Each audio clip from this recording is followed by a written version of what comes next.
नमस्कार साथियों, बहुत बहुत स्वागत है आपका प्रखर एकेडमी में। और आज की क्लास में हम अध्ययन करेंगे अपठित गद्यांश का। इसके पहले वाले वीडियो में भी हमने अपठित गद्यांश का अध्ययन किया है और व्याकरण से संबंधित जिस किसी भी प्रकार से क्वेश्चन बनते हैं वो सभी हमने सॉल्व करने का प्रयास किया है। चाहे वो बोर्ड एग्जाम हो, चाहे कॉम्पिटिटिव एग्जाम हो, किसी भी प्रकार से जो व्याकरण से संबंधित क्वेश्चन है वो हर प्रकार से हमने सॉल्व किए हैं।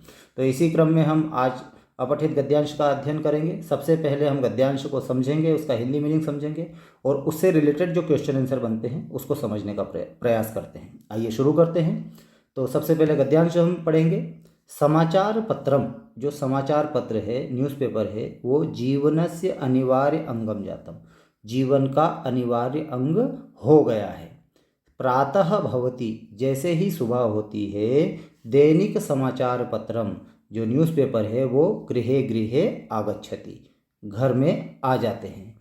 गृहस्य सदस्याः, जो घर के जो सदस्य हैं वो समाचार पत्रस्य प्रतीक्षां कुर्वन्ति, न्यूज़पेपर की प्रतीक्षा करते हैं। घर के जो लोग हैं वो न्यूज़पेपर पढ़ने के लिए प्रतीक्षा करते हैं। जनकः, जो पिताश्री हैं वो राजनीति समाचारम पठितुम इच्छति, राजनीति से संबंधित समाचार पत्र पढ़ने की इच्छा रखते हैं, समाचार पढ़ने की इच्छा रखते हैं।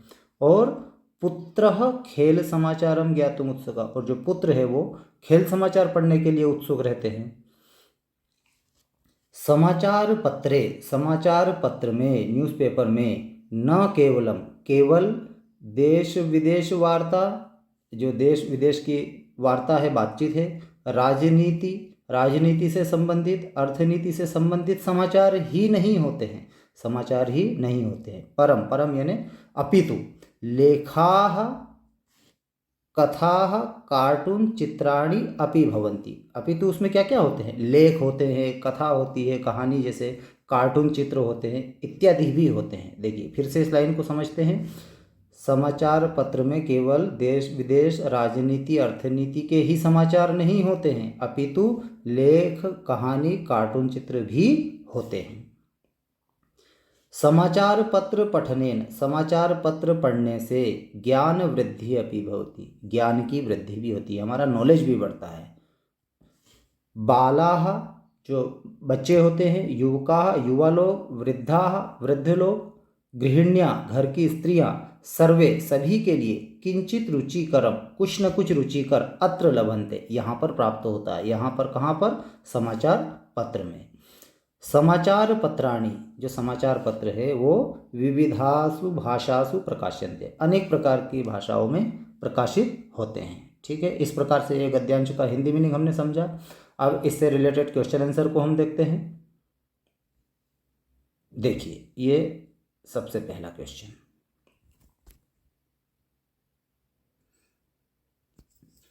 पहला क्वेश्चन है, ये हमको वन वर्ड में देना है ना। किम जीवनस्य अनिवार्य अंगम जातम, जीवन का अनिवार्य अंग क्या हो गया है? तो यहाँ पर आंसर हो जाएगा समाचार पत्रम। ठीक है ना, समाचार पत्रम। दूसरा क्वेश्चन है, कह खेल समाचारान ज्ञातुम उत्सुका, कौन खेल समाचार जानने के लिए उत्सुक रहता है? तो आंसर हो जाएगा पुत्र। ये यहाँ देखिए, ये है पुत्र, पुत्र खेल समाचारम ज्ञातुम उत्सुक। ठीक है ना, वन वर्ड में है तो हमको एक ही शब्द लिखना है। ठीक है, चलिए आगे चलते हैं। कानि विविधासु भाषासु प्रकाश्यन्ते, क्या या कौन बहुत प्रकार की भाषाओं में प्रकाशित होता है? तो सिंपल आंसर है, यहाँ पर ये लास्ट वाली लाइन देखिए, समाचार पत्राणि विविधासु भाषासु प्रकाश्यन्ते, जो समाचार पत्र है तो आंसर हो जाएगा समाचार पत्राणि। ठीक है, अगला है, समाचार पत्र पठनेन किम किम भवति, समाचार पत्र के पढ़ने से क्या क्या होता है? तो इसका आंसर देखिए, ये यहाँ पर है, समाचार पत्र पठनेन, ये यहाँ पे देखिए, तो ज्ञान वृद्धि अपि भवति, ज्ञान वृद्धि होती है। ठीक है ना, ये यहाँ पर इसका आंसर है।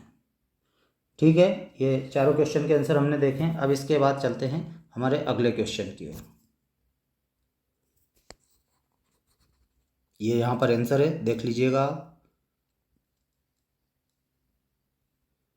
अब ये हमको देना है पूर्ण वाक्य में उत्तर। ठीक है, तो पहला क्वेश्चन है, समाचार पत्रे किम किम भवन्ति, समाचार पत्र में क्या क्या होता है। तो यहाँ पर आंसर देखिए, ये यहाँ पर समाचार पत्रे न केवलं देश विदेश वार्ता राजनीति अर्थनीति समाचाराः परम लेखाः कथाः कार्टून चित्राणि अपि भवन्ति। ये यहाँ से यहाँ तक आएगा, पहले क्वेश्चन का आंसर है ना।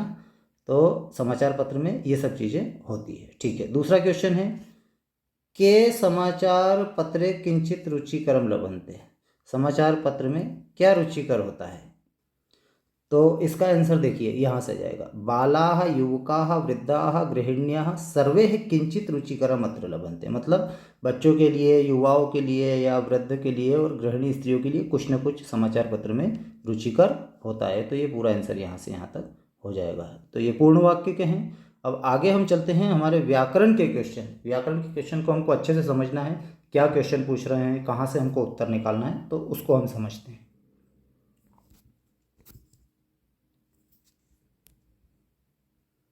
ये यहाँ पर आंसर है।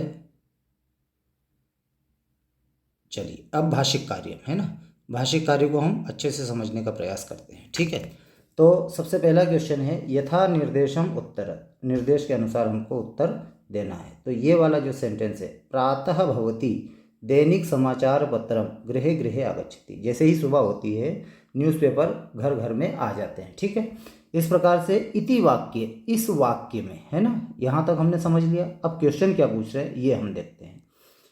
पहला क्वेश्चन है आगच्छति क्रियापदस्य कर्ता का, ये जो आगच्छति है, ये जो क्रिया है, इसका कर्ता कौन है इस सेंटेंस में। तो इस सेंटेंस में आगच्छति का कर्ता हो जाएगा समाचार पत्रम। ठीक है, यहाँ पे ऑप्शन भी दे रखे हैं, तो यहाँ पर ये आंसर हो जाएगा समाचार पत्रम। ठीक है, इस आगच्छति का जो कर्ता है वो है समाचार पत्रम। दूसरा क्वेश्चन है अत्र किम अव्यय पदम प्रयुक्तम, इस सेंटेंस में कौन सा अव्यय पद है ना। अव्यय के बारे में मैंने समझाया है, तो हमको यहाँ से ढूंढना है।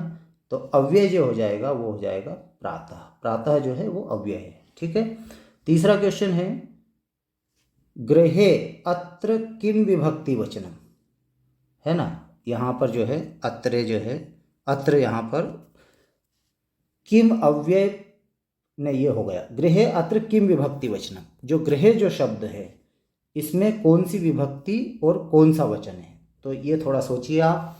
देखिए ऑप्शन में दे रखा है, ऑप्शन को देखना, द्वितीया का द्विवचन या प्रथमा का द्विवचन या सप्तमी का एक वचन। सोचिए अब आप, इसमें मैं आपको थोड़ा सा समय दूंगा, इसमें सोचिए जो गृह शब्द है इसमें कौन सी विभक्ति और कौन सा वचन है, द्वितीया का द्विवचन है या प्रथमा का द्विवचन है या सप्तमी का एक वचन है।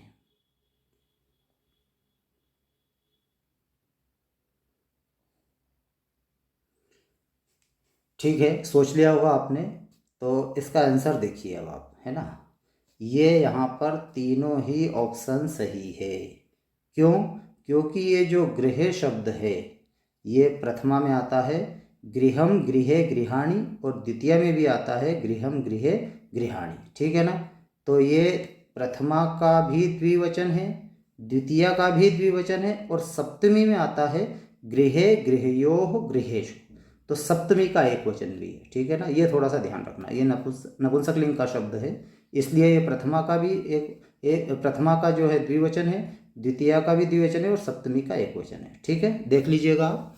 आगे चलते हैं, आगच्छति अत्र कह धातु कह च उपसर्ग, इसमें जो है इस वाले सेंटेंस में आगच्छति में कौन सी धातु है और कौन सा उपसर्ग है। तो आगच्छति में जो धातु है वो गम धातु है। कौन सी धातु है? गम धातु है। रूप चलते हैं गच्छ से। ठीक है ना, गच्छति गच्छतः गच्छन्ति, ये तो गम धातु हो गई।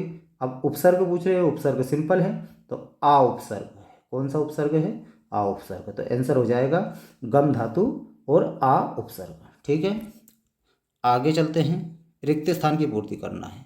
अब ये जो समाचार पत्र है इसका द्विवचन का रूप लिखना है और बहुवचन का रूप लिखना है।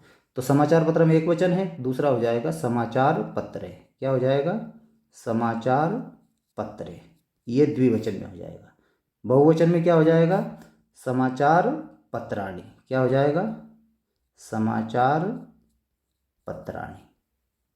ठीक है, समाचार पत्रम, समाचार पत्रे, समाचार पत्राणि। ठीक है, अगला चलते हैं। आगच्छति। आगच्छति में द्विवचन लिखना है और बहुवचन लिखना है। आगच्छति ये धातु है, गम धातु, लट लकार में चल रहा है। तो लट लकार में कैसे चलेगा? आगच्छति द्विवचन में हो जाएगा आगच्छतः। क्या हो जाएगा? आगच्छतः। ठीक है ना, ये द्विवचन का है। और बहुवचन में क्या हो जाएगा? आगच्छन्ति। ठीक है ना, क्या हो जाएगा?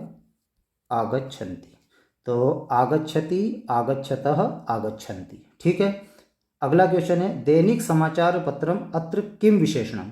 यहाँ पर विशेषण हमको ढूंढना है। तो समाचार पत्रम तो हो गया विशेष्य और इसकी जो विशेषता बता रहा है वो दैनिक, तो दैनिक हो गया विशेषण।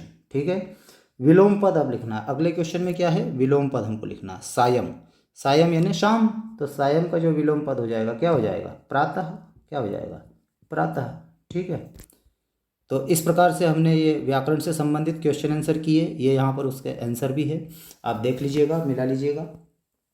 तो इस प्रकार से ये हमने अपठित गद्यांश के क्वेश्चन आंसर हल किए। उम्मीद कर रहा हूँ दोस्तों आपको ये वीडियो अच्छा लगा हो, और यदि ये वीडियो अच्छा लगा है तो लाइक करिए, चैनल को सब्सक्राइब करिए व्याकरण से संबंधित ऐसे ही वीडियो को सरलतम भाषा में समझने के लिए।